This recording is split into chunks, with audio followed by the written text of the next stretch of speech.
बगुला भगत और केकड़ा की कहानी। एक वन प्रदेश में एक बहुत बड़ा तालाब था। हर प्रकार के जीवों के लिए उसमें भोजन सामग्री होने के कारण वहां नाना प्रकार के जीव, पक्षी, मछलियां, कछुए और केकड़े निवास करते थे। पास में ही बगुला रहता था, जिसे परिश्रम करना बिल्कुल अच्छा नहीं लगता था। उसकी आंखें भी कमजोर थीं। मछलियां पकने के लिए तो मेहनत करनी पड़ती है, जो उसे खलती थी। इसलिए आलस्य के मारे वह प्रायः भूखा ही रहता। एक टांग पर खड़ा यही सोचता रहता कि क्या उपाय किया जाए कि बिना हाथ पैर हिलाए रोज भोजन मिले। एक दिन उसे एक उपाय सूझा तो वह उसे आजमाने बैठ गया। बगुला तालाब के किनारे खड़ा हो गया और लगा आंखों से आंसू बहाने।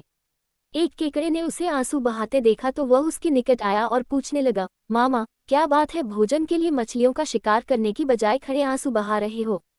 बगुले ने जोर की हिचकी ली और भर्राए गले से बोला, बेटे, बहुत कर लिया मछलियों का शिकार। अब मैं ये पाप कार्य और नहीं करूंगा। मेरी आत्मा जाग उठी है, इसलिए मैं निकट आए मछलियों को भी नहीं पकड़ रहा हूँ। तुम तो देख ही रहे हो।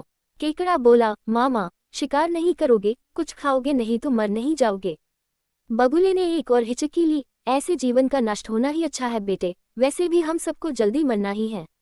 मुझे ज्ञात हुआ है कि शीघ्र ही यहाँ 12 वर्ष लंबा सूखा पड़ेगा। बगुले ने केकड़े को बताया कि यह बात उसे एक त्रिकालदर्शी महात्मा ने बताई है, जिसकी भविष्यवाणी कभी गलत नहीं होती। केकड़े ने जाकर सबको बताया कि कैसे बगुले ने बलिदान व भक्ति का मार्ग अपना लिया है और सूखा पड़ने वाला है।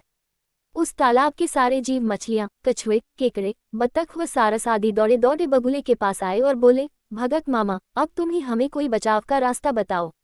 अपनी अक्ल लड़ाओ, तुम तो महाज्ञानी बन ही गए हो।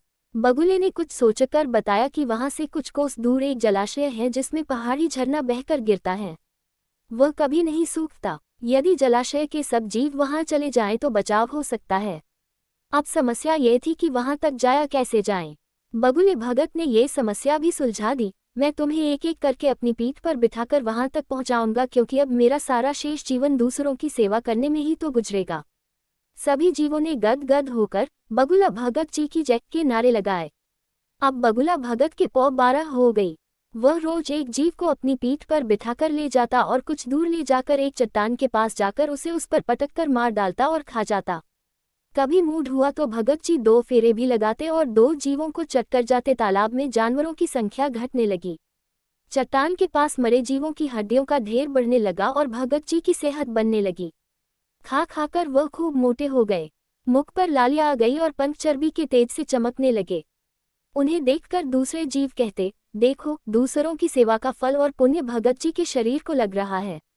बगुला भगत मन ही मन खूब हंसता। वह सोचता कि देखो, दुनिया में कैसे कैसे मूर्ख जीव भरे पड़े हैं, जो सबका विश्वास कर लेते हैं। ऐसे मूर्खों की दुनिया में थोड़ी चालाकी से काम लिया जाए तो मजे ही मजे हैं। बिना हाथ पैर हिलाए खूब दावत उड़ाई जा सकती है।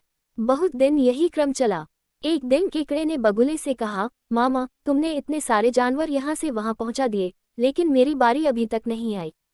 भगत जी बोले, बेटा, आज तेरा ही नंबर लगाते हैं, आजा मेरी पीठ पर बैठ जा। केकड़ा खुश होकर बगुले की पीठ पर बैठ गया।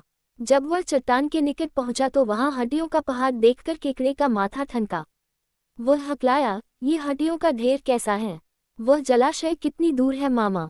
बगुला भगत ठा ठा करके खूब हंसा और बोला, मूर्ख, वहां कोई जलाशय नहीं है। मैं एक एक को पीठ पर बिठाकर यहाँ लाकर खाता रहता हूँ। आज तू मरेगा। केकड़ा सारी बात समझ गया। वह सिहर उठा, परंतु उसने हिम्मत न हारी और तुरंत अपने पंजों को आगे बढ़ाकर उनसे दुष्ट बगुले की गर्दन दबा दी और तब तक दबाए रखी जब तक उसके प्राण पखेरु न उड़ गए। फिर केकड़ा बगुले भगत का कटा सिर लेकर तालाब पर लौटा और सारे जीवों को सच्चाई बता दी कि कैसे दुष्ट बगुला भगत उन्हें धोखा देता रहा। सीखा, किसी की भी बातों पर आंखें मूंद कर विश्वास नहीं करना चाहिए। मुसीबत में धीरज व बुद्धिमानी से कार्य